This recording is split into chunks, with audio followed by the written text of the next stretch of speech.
क्यों नहीं मानते? दोबारा सृष्टि बात क्यों नहीं मानते बेटा? कहना क्यों नहीं मानते? तो क्या हुआ? क्या बात हुई?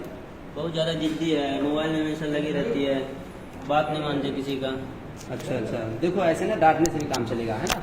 मैं बताता हूँ ऐसी परेशानी है, बड़े सारे मरीजों की परेशानी है। मेरे पास तो इतने पेशेंट्स आते रहते हैं यहाँ पे हॉस्पिटल में, तो बड़े सारे पेरेंट्स की यही कंप्लेन होती है।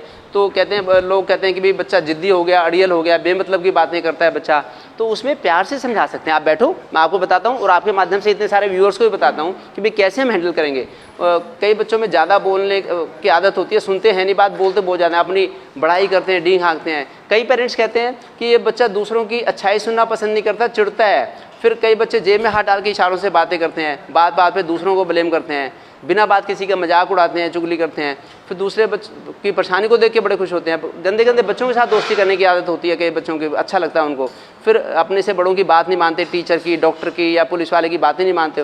फिर नई जगह पे जा के भी मतलब किसी से दोस्ती कर लेते हैं, माता पिता की बात नहीं मानते। ऐसे बच्चों को हैंडल करने के लिए उसकी बड़ी एक टेक्निक है। मैं 5 इंपॉर्टेंट पॉइंट आपको बताऊंगा। आप बैठिए, मेरे साथ में सौम्या भी है। जैसे मैंने सौम्या की परवरिश की है, मेरी बेटी है गुड़िया, 14 साल की हो गई, तो जैसे सौम्या की परवरिश मैंने की है ऐसे मैं आपको भी बताता हूँ। और पिछले 20-25 सालों में लगभग 7-8 लाख पेशेंट्स आए हैं जिनमें से 20% माता पिता की ये कंप्लेन होती है, 20% पेरेंट्स की यही कंप्लेन होती है कि भाई बच्चा बात नहीं मानता, जिद्दी है। तो उनके 5 इंपॉर्टेंट पॉइंट्स हैं। पहले मैं चाहता हूँ कि सौम्या भी बताएगी कि ये लो सौम्या। नमस्कार, मैं सौम्या मित्तल। आज मैं बच्चों के फेवर में पेरेंट्स की कुछ गलतियां बताना चाहती हूं और हम उसे कैसे करेक्ट कर सकते हैं, मैं आज ये भी बताना चाहती हूं। तो मैं अपने पापा से एज अ फादर भी, एज अ डॉक्टर भी, चाइल्ड स्पेशलिस्ट, मैं उनसे कुछ क्वेश्चंस पूछना चाहती हूँ।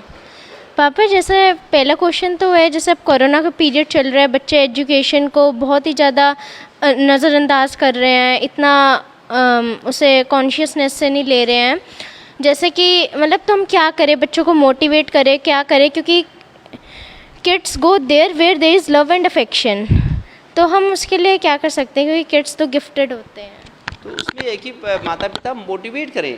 पेरेंट्स अगर मोटिवेट करेंगे बच्चों को पढ़ाई के लिए तो उससे बड़ा अच्छा रहेगा। अगर पेरेंट्स खुद ही मोबाइल में लगे रहेंगे, खुद ही लड़ाई झगड़े करेंगे, तो फिर बच्चों को उनको कोई मोटिव नहीं बन पाता, उनका कोई इंटरेस्ट नहीं बन पाता। और उनकी लाइफस्टाइल सुधारें। भाई जैसे मैं और आप दोनों लोग जाते हैं सुबह अर्ली मॉर्निंग में, योगा करते हैं हम लोग, रनिंग के लिए आते हैं सुबह, और फिर खाना भी मम्मी आपकी अच्छा सा बना के देती हैं। ऐसे अगर माता पिता समय देंगे बच्चों को, अपना क्वालिटी टाइम देंगे, उससे बच्चों को का इंटरेस्ट बनता है और उनसे उनका एक मकसद मिल जाता है। फिर बच्चे अच्छी चीज़ों में टाइम स्पेंड करते हैं, फिर जिद्दी नहीं बनते।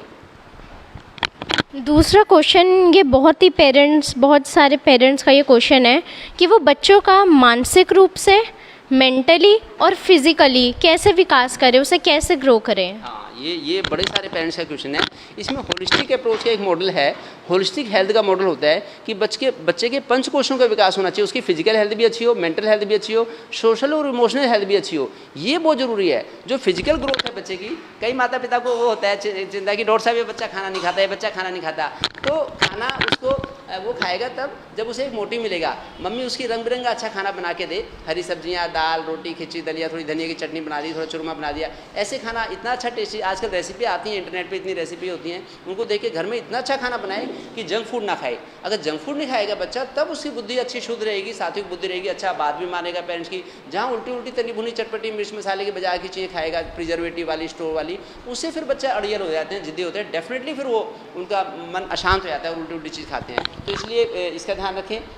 दूसरा है कि बच्चे को योग करवाएं, एक फिजिकल आउटडोर एक्सरसाइज भी करवाएं, इंडोर और आउटडोर एक्सरसाइज वो बड़ी ज़रूरी है। जितना जल्दी सुबह उठ के बच्चे अगर फिजिकल एक्टिविटी कर लेंगे, उससे बड़ा अच्छा पूरे दिन के लिए बैटरी चार्ज रहती है और पूरे दिन बच्चे एनर्जेटिक रहते हैं, उनका हौसला अच्छा रहता है। एक तो एक्सरसाइज करें, जैसे रनिंग करनी है, कोई बैडमिंटन खेलना है सुबह, एक योग करें सुबह 1 घंटा योग। आप कितनी कम उम्र में योग करने लगे थे? 2.5 साल की एज में आपने योग शुरू कर दिया, 3 साल की उम्र में आपने रनिंग भी शुरू कर दी, योग में आप परफेक्ट हो गए। तो पिछले 11 साल से सौम्या भी योग करती है, अभी 14 साल की है। उसका ये फ़ायदा मिला कि मेंटल हेल्थ का लेवल इतना अच्छा हो गया सौम्या का कि सौम्या को भगवद गीता पूरी कंठस्थ है। तो ऐसे ही सभी बच्चों को हो सकती है। कोई पैसे से नहीं करवा सकता ये काम कि 1 लाख रुपए दे देंगे तो भगवद गीता याद हो जाएगी। उसके लिए सुबह का योगा, सुबह की फिजिकल एक्सरसाइज, अच्छा भोजन, अच्छी क्वालिटी का भोजन, केवल घर का बना हुआ खाना, उससे फिर बच्चे की फिजिकल और मेंटल हेल्थ अच्छी होती है।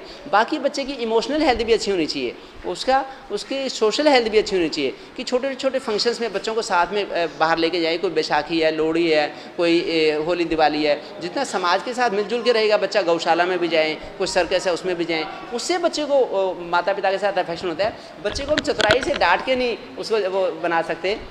बच्चे को अगर हम प्यार से अगर रखेंगे तब बच्चों को अच्छा अचीवमेंट मिल सकता है। मेरा तो बचपन से मैंने देखा है कि मैं जब मम्मी के साथ जाता था, सुबह सुबह 5 बजे उठ के, नैनीताल के पास हम लोग रहते थे, तो सुबह सुबह मैं मंदिर जाता था 5 बजे। नैनीताल के पास इतनी ठंड होती है, फिर भी मैं सर्दियों में भी मंदिर जाता था, और उससे जाते समय गौशाला के लिए गुड़ भी ले गए, थोड़ा चींटी को आटा भी डाल दिया। उससे मुझे मम्मी सुबह इतना चार्ज कर देती थी कि जिससे कि दिन भर में 2 घंटे की पढ़ाई 1 घंटे में कर लेता था, और उससे मेंटल और फिजिकल ग्रोथ अच्छी होती थी। एक ये भी पेरेंट्स को परेशानी रहती है कि बच्चे फ़ोन का बहुत यूज़ करने लग गए हैं। जैसे ही मम्मी पापा की 2 मिनट नज़र हटी, वो दोबारा फ़ोन चलाना शुरू कर देते हैं। और अब तो मैंने ये भी देखे हैं, हमारे स्कूल में 6th के बच्चे भी होते हैं, 5th के बच्चे भी होते हैं। इतना बड़ा बड़ा फ़ोन वो लेकर घूमते रहते हैं, तो ऐसा क्यों होता है? अगर माता पिता फ़ोन में लगे रहेंगे ज़्यादा, उनका स्क्रीन टाइम ज़्यादा होगा, तो बच्चों का भी स्क्रीन टाइम ज़्यादा होगा। अगर माता पिता बच्चों को अच्छी एक्टिविटी में एंगेज रखेंगे तब उनके पास फ़ोन का टाइम नहीं होगा। तो बच्चों को खाली डांटने से काम नहीं चलेगा, प्यार का समय उनको क्वालिटी टाइम देना पड़ेगा, उससे फिर फ़ोन का टाइम बच सकता है। ये बड़ा आसान है, जैसे आप नहीं फ़ोन यूज़ करते ऐसे बाकी भी नहीं करेंगे, अगर पेरेंट्स बच्चों को खुद का पर्सनल टाइम देंगे, क्वालिटी टाइम। दूसरा, बच्चे की सोशल बिहेवियर को कैसे सही करें? वो किसी की गोपनीय बातें किसी और को बता रहे, किसी अपने घर की कोई छुपी हुई बातें किसी और को बता रहे हैं, तो हम उसके सोशल बिहेवियर को कैसे अच्छा करें? बच्चे को सोशल बनाने के लिए उसमें समझदार बनाए, उसकी थिंकिंग ब्रॉड करनी पड़ेगी।